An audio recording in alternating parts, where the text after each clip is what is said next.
Dexter woke from a deep sleep, his brow covered in sweat, his body shaking. His hair was matted and tousled from tossing and turning in his sleep. He leaned over to the side of the bed and turned on his bedside lamp. The sound of rain hammered on his bedroom window, a storm that reminded him of his time in the Carpathian Mountains over a year previously. The sound of the wind hurling the raindrops against the glass pane reminded him of the cause of his sudden awakening. It was the dream again, the same one that had haunted him in recent months and had its roots in his visit to Romania a year previously. It never changed, and never ceased to elicit the same response in him. Dexter, the man who'd been so skeptical of anything remotely connected to the supernatural until his visit to Romania and his meeting with the beautiful and enigmatic Christina Radeluch, had changed a lot of his beliefs as a result. Raising himself to a sitting position in his bed, he thought again of the vivid images that came to him in his sleep, images which now visited his sleeping mind with increasing regularity.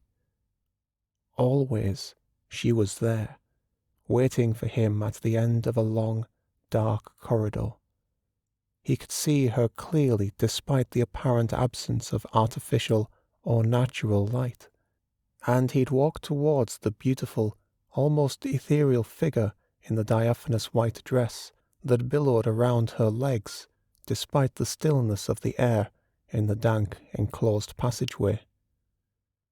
As he drew nearer, she'd smile at him, that alluring, evocative, sensuous smile that invited all manner of thoughts to enter his mind, and at the same time cause all logic and reason to depart from his soul. Her lips, deeply red and luscious in their invitation, drew him toward her.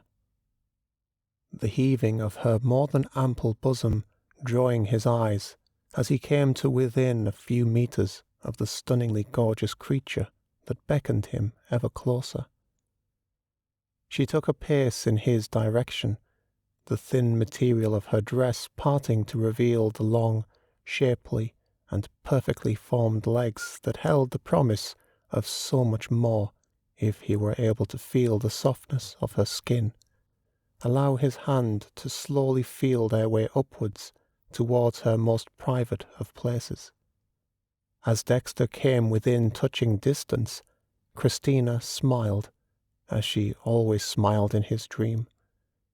He waited as her lips parted, waited for the quiet words of invitation that would draw him into her arms, for her to lead him to the end of the corridor where her private room lay, and where he and she would lie together, locked in the passionate embrace he remembered so well from his time spent with her in what seemed now to be another life, so long ago, though in reality it had been only slightly more than a year.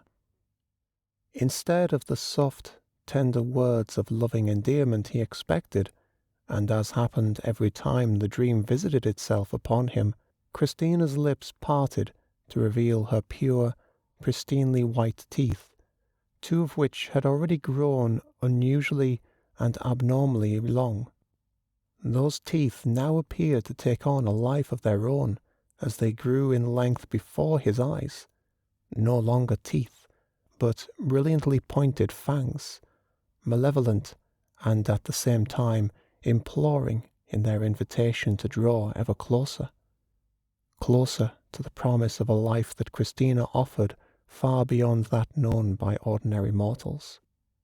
Her arms now reached out towards him, and Dexter, his mind closed to all but the promise of her charms, felt himself being drawn into her embrace, and her arms closed around him, holding him close, as at last she whispered but one word in his ear.